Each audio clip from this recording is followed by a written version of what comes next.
Good morning. It is March 5th, just after 10:30 in the morning. How are ya? I'm doing all right, for the most part. As you saw from the intro, today I made my official drop announcement for the pin cushion logo pins. I'm pretty excited to get these out.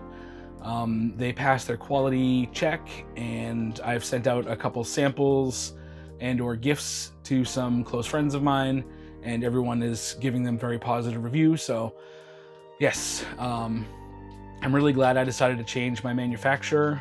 The first menu that I went through from China wasn't bad. Decent communication, but the quality of the pins just wasn't what I had come to expect for my own personal, collecting. I was able to track down a solid lead on another different manufacturer in China, and I am very happy I made the switch. Again, excellent communication.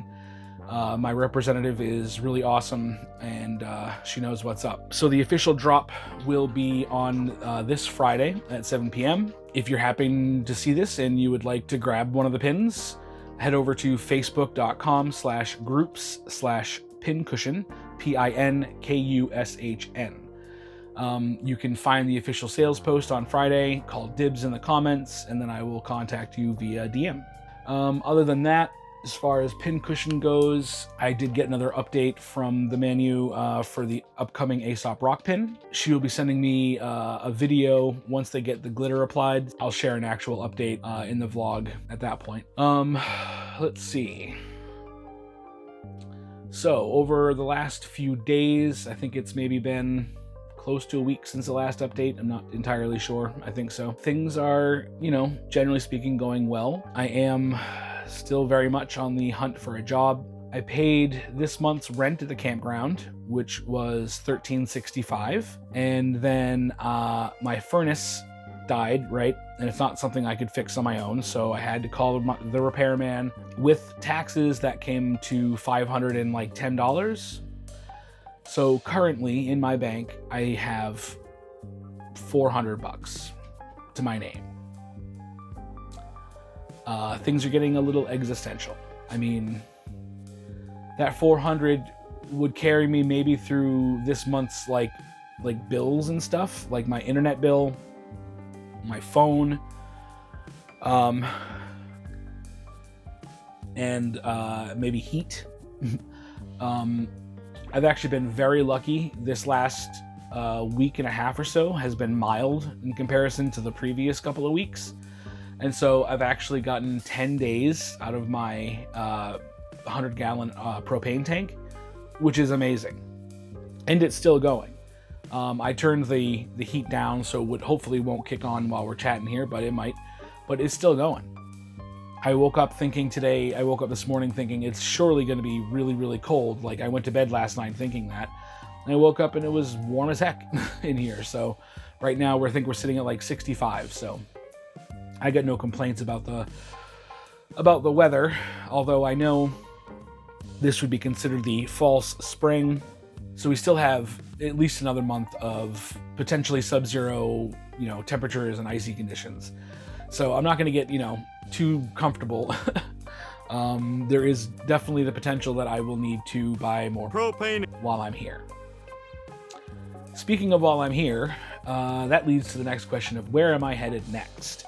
Living in an RV full time allows me to technically pick up and pull up stakes whenever I want, and go kind of wherever I want. But you have to have a destination.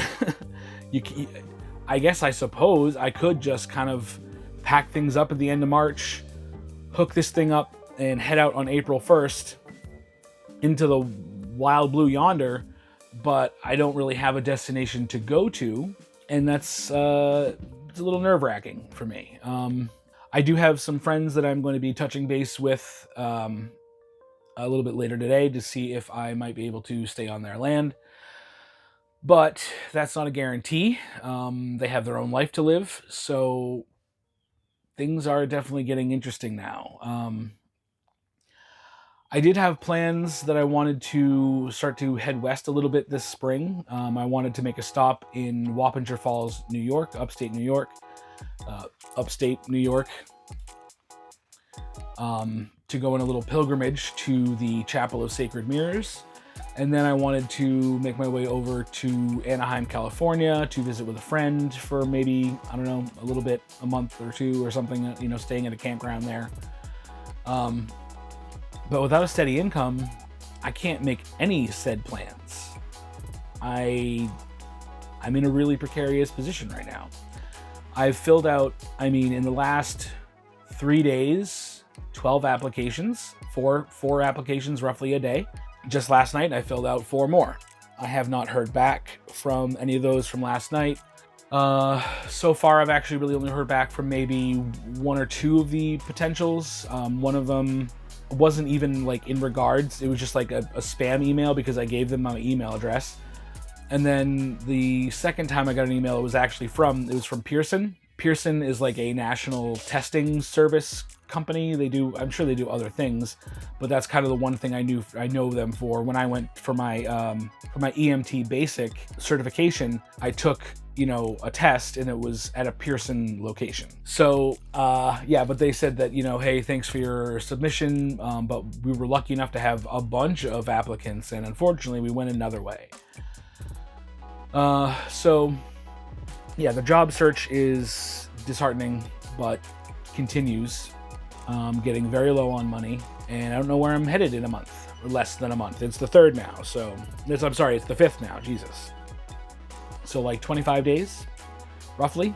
I've got to figure out how to get an income. I've got to try and actually make some of that money, and then I got to find a place to be. Now, I'm hoping my friends can help me out, and they're able and willing to have me come back over. But if not, I literally do not know where I'm going to park this thing. Now, I can take this to a Walmart for overnight, 1 day, but there's no electricity hookup. There's no water hookup. I'm not using water right now anyway, but it doesn't matter. There's still no, as far as I understand it, there's no electricity hookups there. So, yeah, that's going to be a bit of an issue in the next couple of weeks here.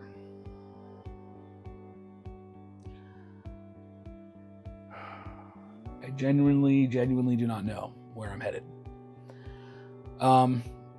But that is part of the adventure, right? That is part of the adventure of living full-time in an RV. Kind of make it up as you go along, I guess. Ideally not, honestly.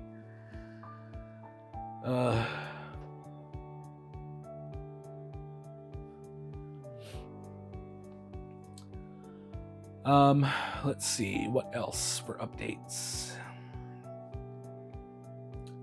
Yeah, I don't know. In a few weeks, starting in the next week or 2, I'm gonna have to start packing things up and getting them ready for travel, making sure things are safely stored and also held in place so they're not sliding across and around. Some things are probably gonna have to get put back into the back of my truck. Generally speaking, I've done pretty good at making this place almost immediately ready to go, so I'm pretty happy with that. I have lost like 20 pounds. When I first left my my proper home in Taunton on Thrasher Street, when I left that house, I weighed in at like 312, which was the heaviest I have ever been. When I was younger, maybe, I don't know, 10 years ago, maybe like 7-8 years ago, I had reached 300 and I kind of freaked out because that had been the heaviest. I was at 306 and that had been the heaviest I'd ever been. And I started to get back into intermittent fasting and also trying to exercise more and be more active. So that was in November, end of October, beginning of November. So let's say November to December, January, February, March. So in 4 months, I'm down to 285, I think last I checked, or maybe it was 290. I've lost some weight, which is great. Gonna keep that going. I've basically just been trying to keep busy. I just did a movie review for the movie Fargo from 1996. I really enjoyed that, really happy I was able to finally see that movie. But unfortunately, I watched the whole movie. I spent yesterday 6 hours in the editing booth. The day before that, just getting things kind of set up for 2 hours. So 8 hours total edit.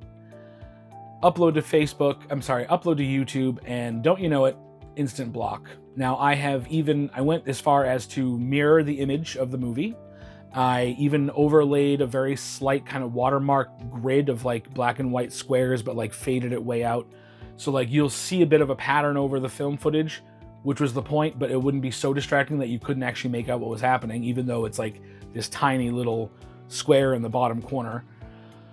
But apparently that wasn't good enough for the copyright mongers, so I disputed it like I disputed Tusk. I still have not heard back. I'll have to check after I'm done here with this update. I'm fingers crossed that it gets allowed to go through, because like, again, there are a bunch of movie reactors on this website, and they have footage of the movie in their videos. So why is it they get to do this? Why is it that they get to monetize their channel and they get to get YouTube money? But when I try, no, you don't get to do that. You're going to get, blocked, and no one will be able to see your video, period. Like, make it make sense. I don't understand this system at all. Like, I leave in a decent amount of the film. I try to cut out as much as I possibly can, but if I'm making commentary throughout the live reaction, I have to keep in some parts of the movie for context and just for something visual engagement for the audience. And if anything, this is the same argument that I will have for any and all reaction or review channels. It's free advertising. There will be people who have either not heard of your band or not seen that movie, and based on, I can't tell you how many times, look, I'm not even a video gamer necessarily. I like video games. I will occasionally play them when I'm bored or with friends for fun or whatever.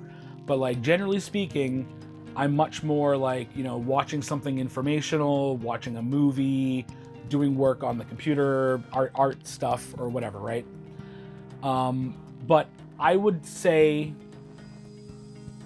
I do watch a lot of video game reactions, and I would say 60% of the time, 70% of the time, maybe even 80% of the time I'm watching, it doesn't matter what game it is, I'm watching someone else play and have fun, I instantly want to go over to Steam and I want to like look at that game. And oftentimes I do. And unless it's like a full price super whatever, if it's under like $10, I'm probably just gonna buy it. Like, I don't understand how this gets lost on these mega corporations who are already making more money than they will ever need. How they don't understand that's how this works. You see a friend or a familiar face, a familiar personality on this website. They're showing you a product or a service or whatever, and you instantly feel connected to that and think, well, if it's working for them and they like it, maybe it'll work for me. I mean, this is literally the very linchpin, the very spinal cord of advertisement is word of mouth, more so than any bullshit you want to throw in front of and force into our eyeballs every goddamn day. Word of mouth works.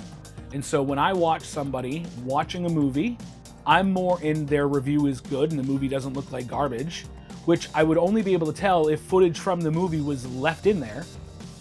I'm more likely to go and try and find that movie myself. Just like a game. I've downloaded probably 2 or 3 games over the last 2 or 3 months, simply because I watched someone on YouTube play it and I thought, damn, that looks fun. Maybe someday I will actually want to play that, so I'm gonna grab it now. I mean, duh. So yeah, I can't stand the greed mongers. I cannot stand this broken copyright system. Especially, like, one more example. Many years ago, on my Bricktown Media page, I started doing lyric videos because I love music. It's one of my undying passions in life. I love doing creative things in video editing and graphics and Photoshop, right? So making a lyric video is kind of my perfect lane, right? I made music videos for all of the main songs off of Tool's album Anima. I also made a lyric video for Tool's brand new song at the time, Fear Inoculum, when it first came out. Within the first week, I knew I needed to make a lyric video for this song. And I did. And it took me weeks, because not only did I just like make some backgrounds and type up all the lyrics in separate little things in Photoshop. But I actually went through and made my own custom 3D models in animation in Blender. I used stock footage, from a paid, service and everything. Like, everything was above the board. It was up for maybe 2 or 3 weeks and it exploded. Like, it was literally getting hundreds of views a day. For me at that time, with probably sub 100 subscribers, or maybe just over 100 subscribers, that was a big deal. That one single Fear Inoculum lyric video was huge. And Bricktown Media, the channel, was and has never and will never be monetized. I was never going to make any money off of this stuff. It was literally just a portfolio. But that doesn't matter. It gets struck. And not only does that get struck, but then they notice or whatever that I've got a whole bunch of lyric videos from Anima for all the major tracks, all the main tracks, and they strike all of them. So they split it up too, real clever. So it was like the Fear Inoculum and a couple of other Anima tracks, and then a secondary strike for the rest of the Anima tracks. So now my channel, in one night, over the span of one day or one night or whatever, out of nowhere, I get 2 channel strikes, which, if you get 3 channel strikes, there are no questions asked. Your channel is simply deleted, and all of your footage, all of your videos, all of your years of hard work gone, right? So I cannot tell you how heartbreaking that was in the moment. I stopped doing YouTube anything for months and months and months. I probably even, I think, stopped watching YouTube because I couldn't stand it. I couldn't stand the fact that I could be sitting here watching YouTube and get recommended a Tool lyric video, or worse, in my opinion, a Tool reaction video where the reactors are watching a Tool lyric video. Are you kidding me? So, like, I can't even get around the copyright, which for me was obvious. I am obviously making and transforming the original song by giving it a visual aspect. I am, as far as I'm concerned, benefiting the community by making a lyric video, because plenty of people would like to be able to sing along to these things, or at least know what's being said. I am helping to reinforce the reaction ecosystem, again, because reactors love watching lyric videos, or if not official videos, lyric videos, so again, they can see the lyrics and help to understand them and help them break them down at the end. I don't understand why I'm the one getting, and I know it sounds paranoid, delusional, or whatever, that it's me and they're coming after me. I'm just saying, like, from my own personal experience, why am I getting kicked in the nuts? I don't get it. I'm not going out of my way to, like, be nefarious or whatever. I'm just trying to be an artist, a fan, content creator, someone supporting the platform upon which I am presenting my media. Like, it's really, really frustrating. So yeah, so after I got those 2 strikes and was very, like, within a hair's breadth away of losing Bricktown Media's channel, I just stopped. I stopped completely. I did eventually in a few months start to do like gaming videos, because like apparently that's somewhat safe. Like, I'm pretty sure video games are under copyright, and yet gaming channels exist. They are literally prolific on this platform. But they're not getting hit with copyright strikes. I mean, I'm sure in some cases they have, but like they're still there and they're still doing it.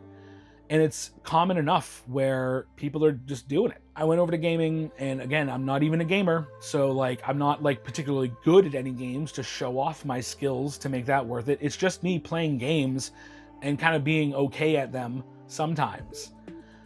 I saw it as a way to, practice and get better at video editing, and to continue to fill in my, living video portfolio, which was fine, but like, it still was really, really disheartening. Yeah, I don't understand the system. There's no consistency, it seems like, and it's really, really frustrating. If MGM decides that they do not want to lift their copyright strike or block on my Fargo video, I'm done. I'm done doing movie reactions that quickly. I'm not going to waste my time. And I do not see a point in editing my version of a film or movie reaction / review to kowtow to these insane and inconsistent restrictions. So I'm just not going to do it. Simple as that. I'm just going to then come back to these vlogs. Content will be every couple of weeks, I guess, because I mean, unless something major is happening in my life, there isn't a whole lot to really update you with, which was why I was excited to get into video reactions or movie reactions, because at least it was a way for me to stay engaged and have content for the channel. But that's not going to happen if I'm just going to get kicked in the nuts every single time I attempt to do the thing that I constantly see from all kinds of other people on the platform. I don't understand it. Do they have some sort of back deal handshake that they get to do it, but if you don't have that back alley handshake deal, you're just going to get kicked to the curb every single time? Like, it doesn't make any sense. And YouTube does zero to make it clear or, to explain their reasoning behind this. It's insane. So anyway, other than that, that's kind of it. That's kind of the update. I have some, I'm looking around and my place is a bit of a mess. I can organize, and I can sweep, and I can mop. And I will get to that today because there's really not much going on. Yeah, that's kind of it. Job search continues. I am chipping away at every possible avenue that I can to try and make an income, whether it's through the graphic design, whether it's through YouTube and grinding away at this, trying to reach monetization. I also do tarot readings. I have a friend, a client friend, whatever, scheduling a reading this weekend, which is exciting, for an hour, so that's good. That's a little bit of a payday. But I mean, there's only so much. First of all, I'm not even good at doing multiple things at once. I've always sort of been a one-track mind, one track at a time kind of person. But here I am, completely stressed out over the fact that I'm dangling over the precipice of being literally broke, and having things that I need to do and take care of and pay for. Yeah, so anyway, I'm doing the best I can, and hopefully it works out. I'll see you in the next one.